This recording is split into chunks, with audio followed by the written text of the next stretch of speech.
Wash this pile of dishes. Then I'll let you taste the caviar. My daughter-in-law said that right in the middle of a wedding that cost millions of dollars. Hundreds of guests were standing there with glasses of wine, all staring at my wife. A dirty apron was tossed onto the table. The live stream cameras were still running. My wife Molly, the woman who spent her whole youth working in kitchens so our son could go to college, stood there in silence. She didn't say a word. What shocked me the most wasn't Jessica. It was Daniel, my son. He looked straight at his mother and said, "Mom, just do it. Don't embarrass me." Before I tell you what happened next that night, let me ask you something. Tell me where you're listening from by leaving a comment below. I'm always curious to know where in the world my story is reaching. And if you'd like to hear more stories like this, please subscribe to the channel. Now, let me tell you what happened. Right after those words were spoken, the glass of wine in my hand trembled slightly. No one at our table said a word for several seconds. All we could hear was the soft music from the band out on the lawn and the wind from the ocean moving through the low trees around the garden of the estate. The wedding was being held at a massive mansion in the Hamptons. People said it cost several $1,000,000. I don't know the exact number. I only know that everything here was excessive.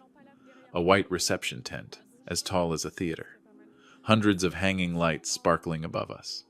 Tables and chairs covered in pure white linen. And far in the distance, where my wife and I had been seated, tall hedges had been trimmed so high they almost blocked the view of the stage. That was our spot.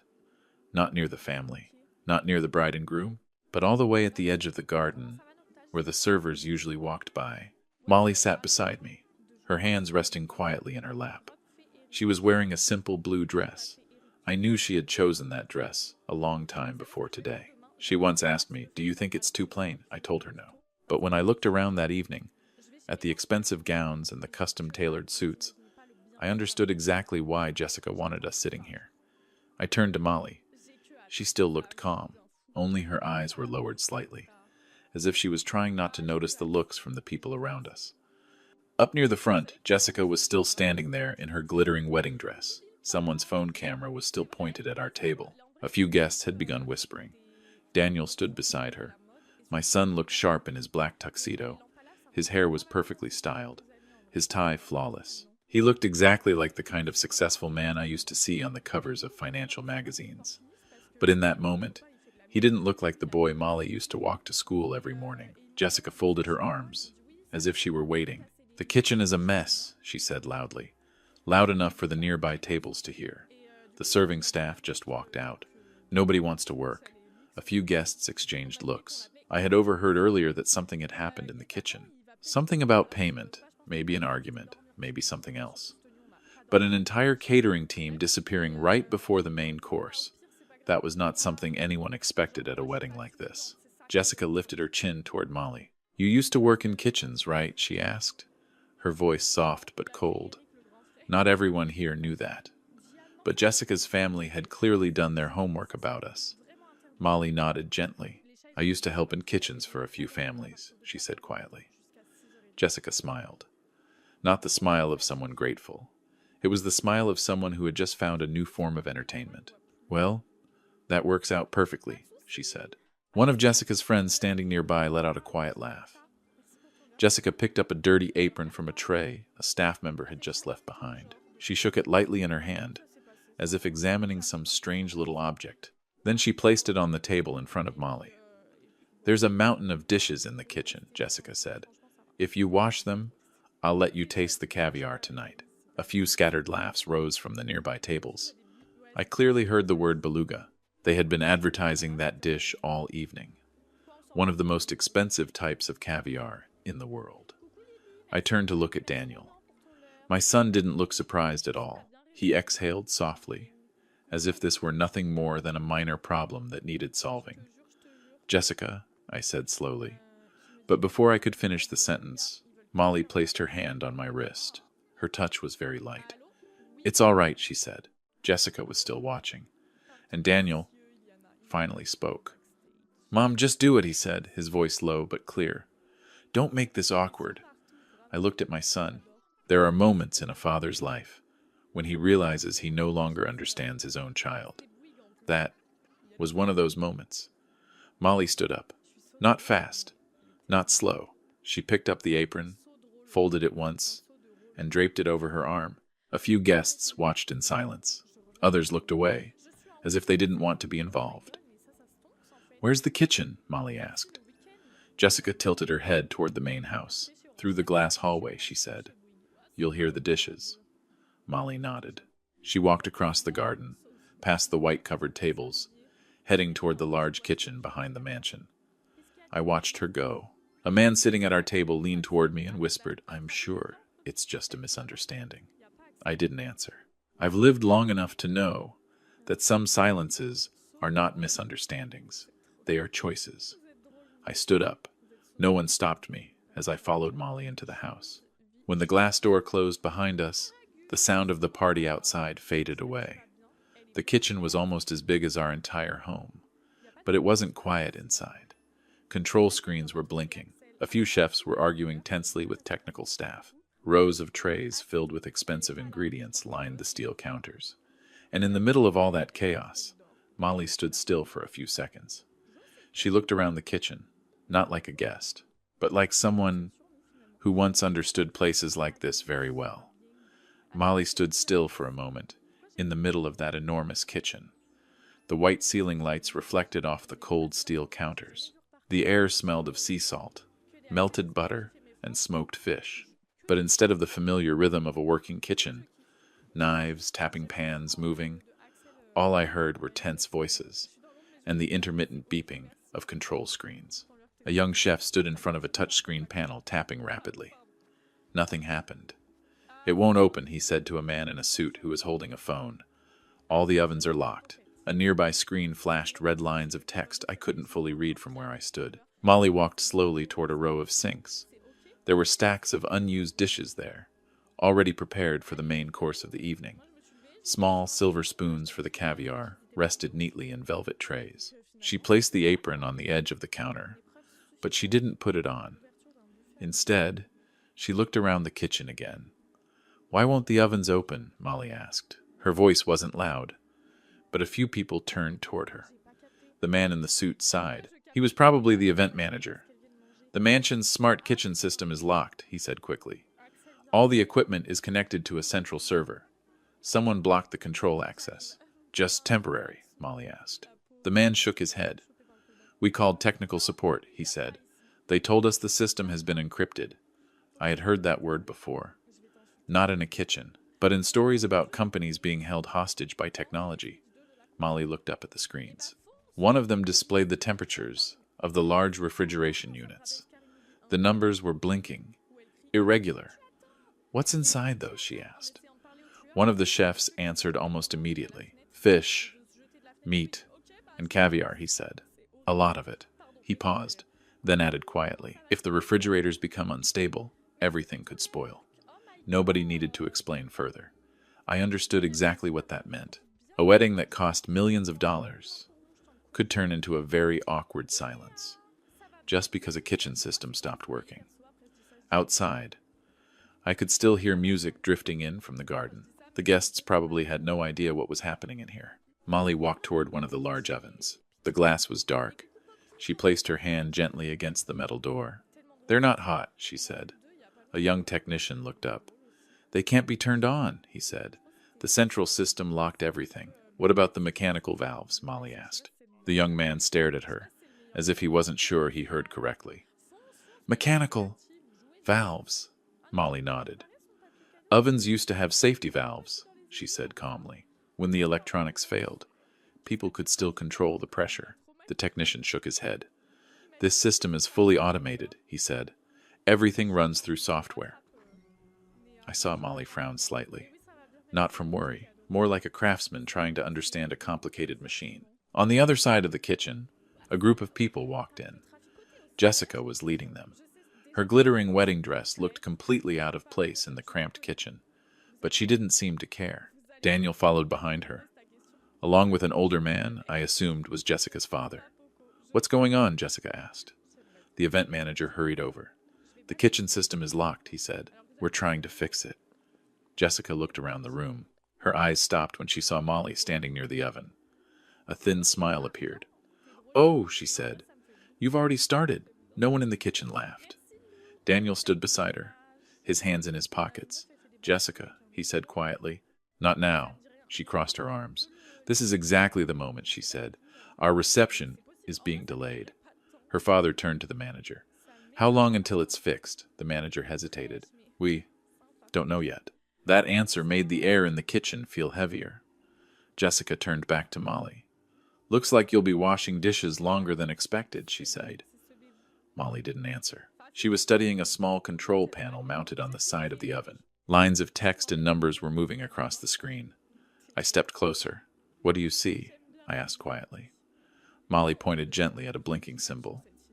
"The pressure inside the system is rising," she said. One of the chefs turned quickly. "That's impossible," he said. "The ovens are off." "They're off on the screen," Molly said. "But the heat inside is still being trapped." She glanced up toward the ceiling, where steel pipes ran along the kitchen line. "And if the valves don't open," she said slowly. The young technician suddenly stopped typing. "Wait," he said. He looked at the data on his screen, then turned to the manager. "The system temperature really is rising," he said. The event manager frowned. "What does that mean?" The technician swallowed. "If the pressure keeps increasing, the system could shut itself down." "Shut down how?" Jessica asked. He didn't answer right away. Molly turned toward me. Her eyes were calm. "Maybe we should open the back doors of the kitchen," she said softly. I looked at her. I've lived with Molly for more than 40 years. I know that voice. That's the voice she uses whenever a kitchen is about to have trouble. And the thing that stayed in my mind wasn't the blinking screens.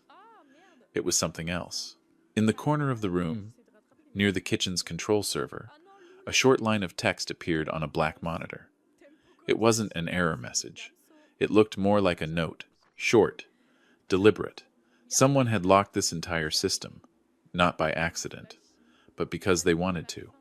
No one in the kitchen spoke for a few seconds after Molly mentioned the pressure. The screens kept blinking. The numbers changed slowly, but steadily. I'm not a cook, but I worked with machinery for nearly 40 years. And when a system starts building pressure on its own, with no one controlling it, that's never a good sign. The young technician leaned closer to the screen. "The steam line pressure is increasing," he said, "but the software won't allow the release valves to open." "Then open them manually," Molly said. He shook his head immediately.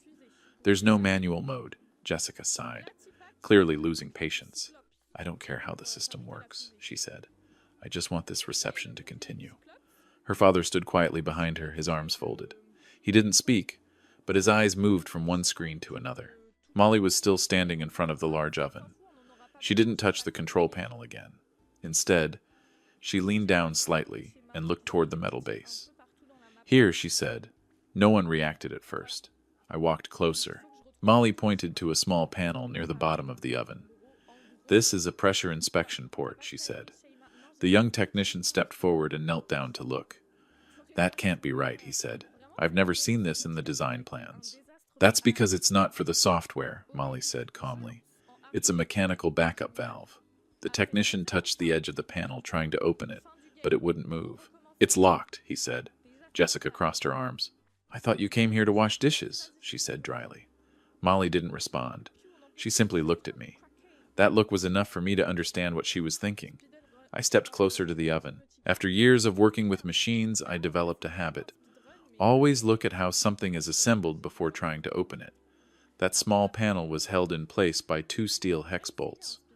"Anyone have a tool?" I asked. One of the chefs quickly handed me a wrench from a drawer. I knelt down, loosened the first bolt, then the second. The metal made a dry click as the panel came loose. Inside, there was a small steel valve connected to the steam line. The technician stared at it. "We didn't know that was there," he said. "Not everyone remembers that machines need an escape route. When software fails," I said. I slowly turned the valve handle. For the first second, nothing happened. Then a soft hiss filled the air. Pressure began escaping from the pipe. Molly stood behind me. "Easy," she said. I turned the handle a little more. The hissing grew louder, but the tension in the room eased. The technician looked up at the screen. The pressure is dropping, he said. Around the kitchen, a few people let out quiet breaths of relief. But the bigger problem hadn't disappeared. The ovens were still dark, the refrigerators were still locked, and the central control system was still displaying those strange lines of text. Jessica looked at us, as if something unexpected had just happened. "So that's it?" she asked. The technician shook his head. "We only prevented the system from shutting itself down," he said, "but the equipment still won't operate." Jessica's father finally stepped closer to the control console. "How long until it's fixed?" he asked. The technician hesitated. "Maybe a few hours, if we can break the encryption." "A few hours," Jessica repeated. Outside, I could still hear music and conversation from the guests. But if the main course didn't arrive soon, silence would spread across that garden. Jessica turned toward Molly and me. Her eyes were sharper now. "I don't think the two of you came in here to fix the system," she said. I stood up and brushed off my hands. "We just didn't want this kitchen facing a bigger problem," I said. She stared at me for a few seconds. "You're an engineer, aren't you?" she asked. I nodded. "Retired," I said. Jessica didn't say anything else, but her father did. He looked straight at me, studying my face. "What field?" he asked. "Mechanical engineering?" I replied. He nodded slowly. "Interesting," he said. While they were talking, I walked toward the control server in the corner of the room. The black screen was still showing the same line of text. A short message. Not dramatic, not threatening, just a coded request for access. I looked at it more carefully. Something in the structure of the command felt familiar. Not because I understood every piece of modern technology, but because the way this system protected itself wasn't entirely digital. It felt more like a hybrid lock, part software, part mechanical logic. I looked back at the row of ovens and the metal pipes running across the ceiling. A thought slowly formed in my mind. If someone designed this system that way, then that person must have understood very well how older machines worked. I turned toward Jessica. "There's something I need to know," I said. She frowned slightly. "What is it?" I pointed toward the server. "Which company designed this kitchen system?" Jessica answered immediately, almost proudly. "My family's technology company," she said. I nodded. In my mind, an old memory shifted. Years ago, when I was still working, I had heard about a design very much like this, a design an older engineer had spent years perfecting. But in the end, the patent had been registered under a different name. I looked back at the screen once more. Then I let out a slow breath. Maybe I knew how to unlock this system. But this time, I didn't rush to say it out loud. I stood in front of the server screen for a few more seconds. Lines of characters moved slowly across the black display. It wasn't anything too complicated. At least not to someone who had spent a lifetime working with mechanical systems. But what caught my attention wasn't the code. It was the way the system had been designed. A software lock on the outside. And behind it, very old physical mechanisms. I turned toward Molly. She understood my look immediately, just like she had for the past 40 years. "What do you think?" I asked quietly. Molly looked around the kitchen again. Her eyes moved across the pressure pipes, the heat sensors, then the row of ovens we had just depressurized. "This wasn't an accident," she said. I nodded. One of the technicians was still struggling with the keyboard. "We're trying to resend access authorization," he told the event manager, his voice tense. "But the system isn't accepting it." Jessica leaned against a steel counter, her arms crossed. Some of the confidence she had earlier was fading, though the irritation was still there. "How much longer?" she asked again. No one answered right away. I stepped closer to the server. "Maybe I can help," I said. Jessica turned to look at me. There was clear doubt in her eyes. "You," she said. I didn't react to the tone. "I've worked with systems that use a similar structure," I said. Jessica's father stepped a little closer. "You're sure about that?" he asked. "I'm not sure," I answered honestly. "But I can try." Jessica let out a short breath. "Then try," she said. "As long as we don't have to wait for hours." I looked at the screen again. The system was asking for a dual confirmation sequence. Part of it existed in the software. The other part was linked to heat sensors in the mechanical system. If the designer had built it the way I suspected, then once pressure and temperature reached certain levels, the system would automatically unlock a backup access path. but that would only happen if several mechanical sensors were triggered in the correct order. I turned to Molly. "Do you remember the pressure valves on the ovens over there?" I asked. Molly nodded immediately. "Yes, we need to open 2 more." The technician overheard us and looked over. "But the system is locked," he said. "Not all of it," I replied. I pointed toward the row of ovens on the right. "There are at least 3 backup mechanical valves. We opened one already. 2 more are still holding pressure." The technician hesitated for a few seconds, then hurried over to check. "You're right," he called out. "There are 2 more here." Molly stepped forward. "Let me," she said. She knelt down and opened the first panel with surprising calm. I handed her the wrench. The metal made a soft sound as the bolts came loose. Another hiss escaped when Molly turned the valve. The technician looked up at the screen. "The temperature is changing," he said. "The second one," I reminded her. Molly opened the last valve. This time the release sound was slightly louder, but it didn't last long. On the server screen, the warning message blinked. Then it disappeared. The entire kitchen fell silent. 1 second later, all the control panels lit up at once. Indicator lights on the ovens came back on. The refrigerators hummed to life again. The technician stared at the screen. "The system is unlocked," he said. A few chefs let out relieved breaths. The event manager turned to Jessica. "We can continue the reception," he said. Jessica didn't respond right away. She was looking at me, not with the mocking expression she had earlier. This time, she looked like she was rethinking something. Her father stepped closer to the server. "Very interesting," he said. I was about to turn away when the large monitor at the far end of the kitchen suddenly lit up. At first, I thought it was just the system restarting, but then a folder appeared on the screen. Not the kitchen interface, a data archive. The technician frowned. "This isn't part of the kitchen software," he said. Files began appearing on the display. Folder names, spreadsheets, financial reports. Jessica walked quickly toward the screen. "What is that?" she asked. The technician shook his head. "I didn't open it," he said. Jessica's father was staring at the display now. Several titles became clearer as the system loaded the data. I recognized one phrase, Community Support Fund. Then a detailed table appeared. Transfers of money, receiving accounts. The numbers were large enough that the entire kitchen went quiet. Daniel stepped closer. "Turn that off," he said quickly. The technician pressed a few keys, but the screen kept showing more.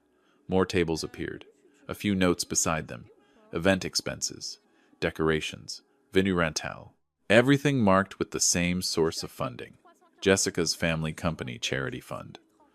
Jessica turned sharply toward the technician. "Turn it off," she said.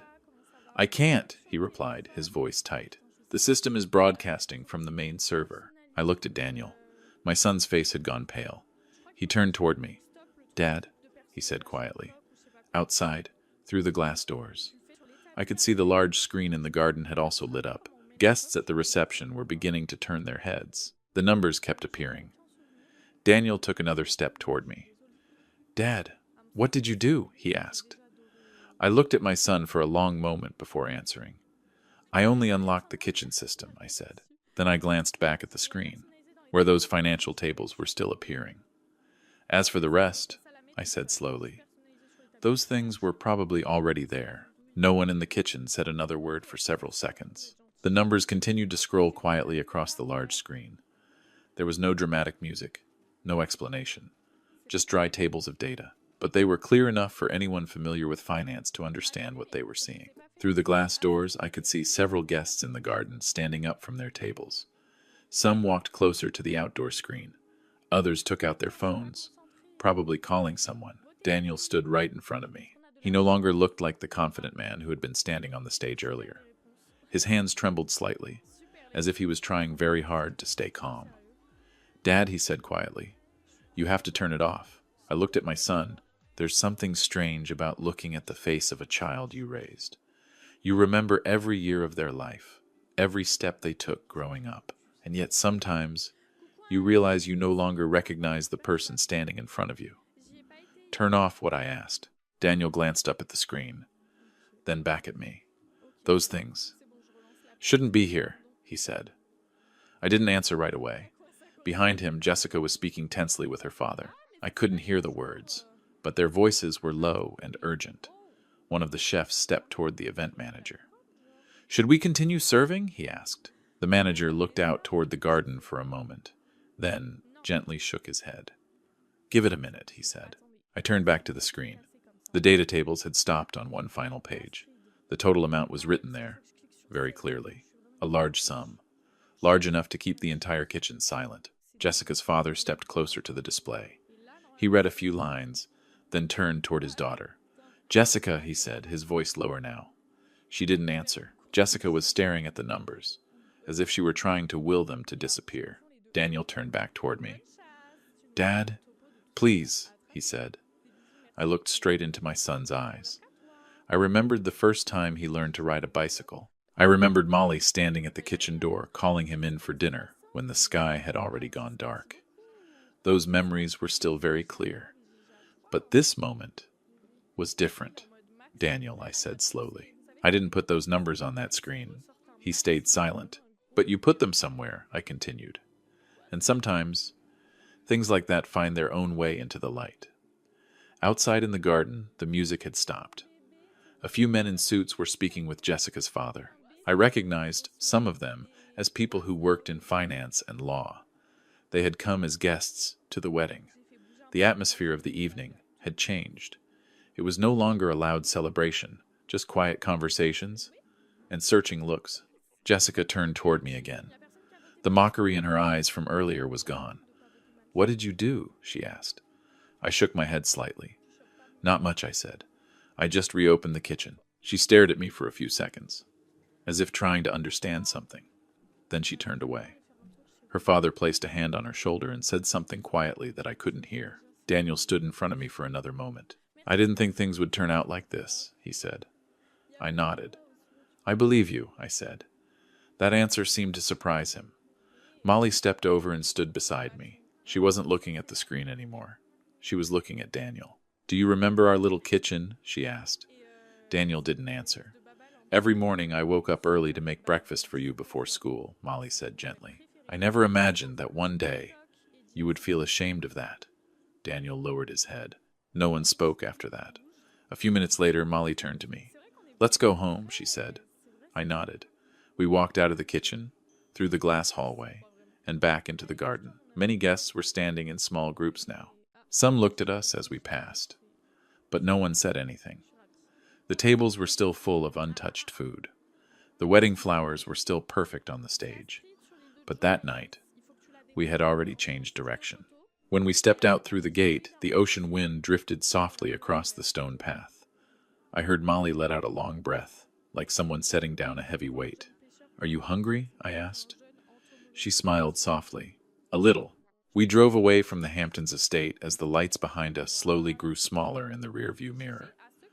An hour later, we were home. Our small suburban house had no chandeliers, no giant screens, and no white linen tables.